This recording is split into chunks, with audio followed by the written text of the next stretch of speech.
আচ্ছা, তো আমি আবার ম্যাথমেটিক্যাল টার্মের এটা যাওয়ার আগে আগে আমি যে সূত্রগুলো আগে শিখবা। ফার্স্ট অফ অল তো ফর্মুলাগুলা ইম্পর্টেন্ট, তাইলে সূত্রগুলো আগে আমি একটু অ্যানালাইসিস করিলাই, তাইলে আমি সুবিধা হইব। যেমন কুলম্বের সূত্র, ঠিক আছে, কুলম্বের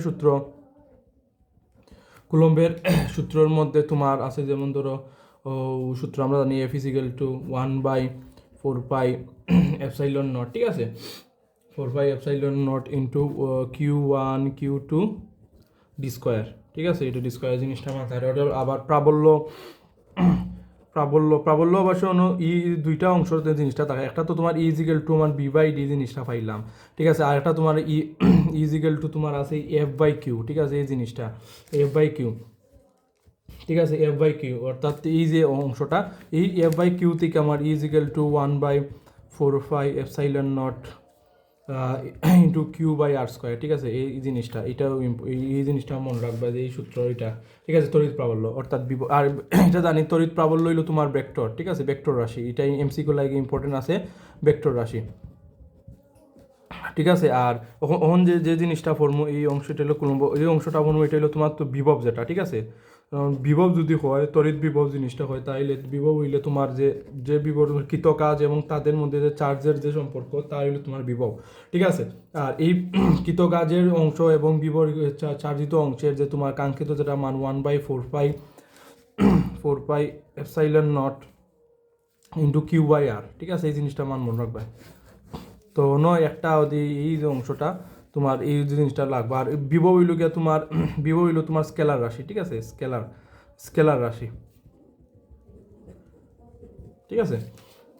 অর্থাৎ যদি বিভব যদি হয় তোমার মাল্টিপল অংশ, B1 B2 B3 জিনিসটা হয়, তাহলে তোমার B equal to B1 plus B2 plus B3 plus আনতে এরম যাইব, যে দুইটা স্কেলার আসে। আর যদি তোমার তো বিগ ভেক্টরের জিনিসটা হয়, তাহলে ভেক্টর সরি মানে তড়িৎ প্রাবল্য যদি তোমার জিনিসটা হয় এবং মানে সর্বমোট প্রাবল্য কত হইব বা দুইটা, ওইটাও যদি প্রথম প্রাবল্য দ্বিতীয় প্রাবল্যের যে যের মধ্যে সম্পর্কে কাঙ্ক্ষিত যে তোমার জিনিসটা হইলো, তাহলে তোমার এভাবে তোমার জিনিসটা হইব যে E vector U1 vector plus E2 vector plus E3 vector plus something এরকম দাও EN পর্যন্ত থাকবো, ঠিক আছে। যে তুইটা মনে রাখবা, ভেক্টর রাশি হইলো তড়িৎ প্রাবল্য, বিভব হইলো তোমার স্কেলার রাশি, এটা এমসিকিউ লাগে ইম্পর্টেন্ট আছে, ঠিক আছে, এমসিকিউ আমি সাইটেও হইলে দিলাম, এমসিকিউ লাগে ইম্পর্টেন্ট আছে, ঠিক আছে, ঠিক আছে।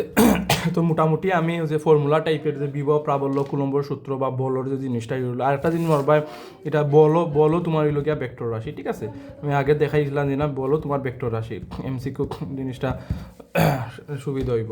তো চলো আমি একটা ম্যাথমেটিক্যাল মানে উদ্দীপক দিমু, তো এই মানে এই যে তোমার উদ্দীপক অনুযায়ী কোয়েশনগুলো থাকবো 1 2 3 যেরকম এরকম পয়েন্ট হিসেবে থাকবো এটার মধ্যেই সম্পূর্ণ কী কী টাইপের তোমার এই যে স্থির তড়িতের মধ্যে কী কী টাইপের তোমার ম্যাথমেটিক্যাল টার্ম থাকতে পারে, বা কীরকম তোমার ম্যাথমেটিক্যাল টার্ম ঘুরে ফিরে জিনিসটা দিব, মানে উদ্দীপকের এই জিনিসটা অনুযায়ী, ঠিক আছে। আর বাদ বাকি তো আমি 3 মার্কের এগুলো তো আমি একবারে যা সূত্র বইতে আনসার জিনিসটা দিতে হয়, বাট এটার ক্ষেত্রে একটু ঘুরে ফিচার দিই, তাহলে কীভাবে তোমার 3 মার্কের বার করা লাগবে, এবং 4 মার্কের জিনিসটা দিলাম মানে দিছি। এবং এই যে ম্যাথমেটিক্যাল টার্ম করাই মোট 90% 95% শেষ, এবং কালকে আমি আর একটা ভিডিও দিলে মনে হয় স্থির তরিতিটা চ্যাপ্টার শেষ হয়ে দেবো আজকে, এবং কালকের মধ্যে জিনিসটা হলো স্থির তরিত চ্যাপ্টার মোটামুটি আমার এটা ক্লিয়ার হয়ে যাবো, ঠিক আছে।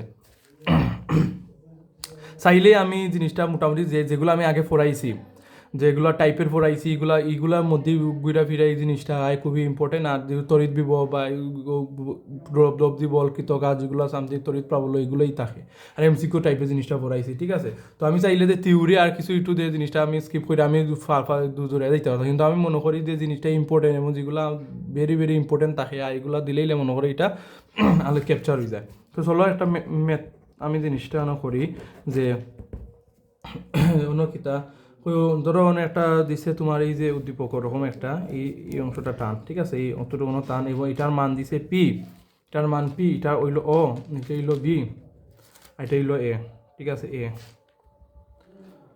ঠিক আছে, এই জিনিসটা কিন্তু এখন এটা হইলো তোমার Q1 চার্জ, ঠিক আছে, এটা হইলো তোমার Q1 চার্জ হইলো তোমার 4 মাইক্রোকুলম, আর এটা হইলো Q2 চার্জ, এটা হইলো 4 মাইক্রোকুলম, ঠিক আছে। আশা বুঝতে পারছো, এটা গেল।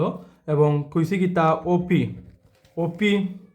আর ও এ ইজিক্যাল টু ও এ ইজিক্যাল টু ও বি হইলো তোমার ইজিক্যাল টু 10 সেন্টিমিটার, জিনিসটা বুঝছো? অর্থাৎ ওপি হইলো 10 সেন্টিমিটার, ও এ হইলো 10 সেন্টিমিটার, ও বি হইলো 10 সেন্টিমিটার, ঠিক আছে? এমন নাই যে সম্পূর্ণটা হইলো তোমার 10 সেন্টিমিটার জিনিসটা, কিন্তু এটা 10, এটা 10, এটা 10, ঠিক আছে? ক্লিয়ার? তো এটা আমি ওই একটা উদ্দীপক পাইলাম। এখন কোয়েকশন 1 নম্বর জিনিসটা করছে এটা, যে এরকম তোমার ধরো উদ্দীপকের জিনিসটা দেওয়া থাকলো, বা ঠিক আছে, কইছি যে চার্জ দুইটার মধ্যে কুলম্ব বল নির্ণয় কর। চার্জ দুইটা কোনটা কোনটা, ওই একটা চার্জ এইটা চার্জ, এটার মধ্যে কি তা কুলম্ব বল, অর্থাৎ কুলম্ব বল সূত্রটা এই জিনিসটা বার করতাম, ঠিক আছে? তাইলে এই জিনিসটা মান বার করতাম 1 নম্বরে কিন্তু। তাইলে আমি কোয়েশনটা লিখি, চার্জ দুইটির, একবার সিম্পল, এটা 3 মার্কের থাকবো বেশিরভাগ। চার্জ দুইটির মধ্যে কুলম্ব কুলম্ব বল নির্ণয় করো, মানে কুলম্ব বল নির্ণয় করো, শেষ। ঠিক আছে, চলো আমি এই চার্জ দুইটা আমাদের কুলম্ব বল নির্ণয় করি।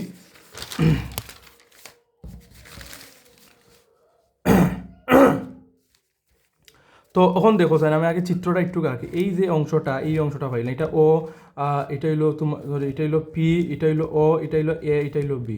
এখন কইছি যে এটা 10 সেন্টিমিটার, তাইলে এটাও 10 সেন্টিমিটার, 10 সেন্টিমিটার, তাইলে ঠিক আছে। এখন একটা জিনিস, আমি সূত্রটা যেহেতু কুলম্ব বল সূত্র, F equal to 1/4 epsilon not into Q1 Q2 D square বা আর স্কোয়ার, তুমি জানতে দিতে পারো, এই সূত্র জাস্ট বইলাম।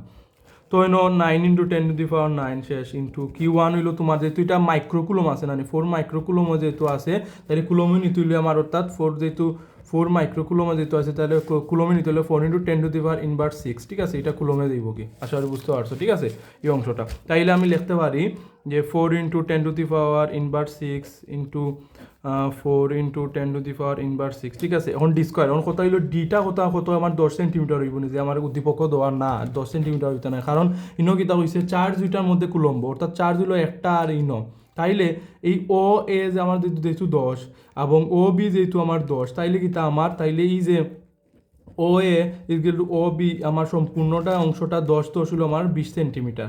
আশা করি বুঝতে পারছো, কারণ এটা 10টা 10 সেন্টিমিটার, তাইলে সেন্টিমিটার মিটার নিতে আমার 0.20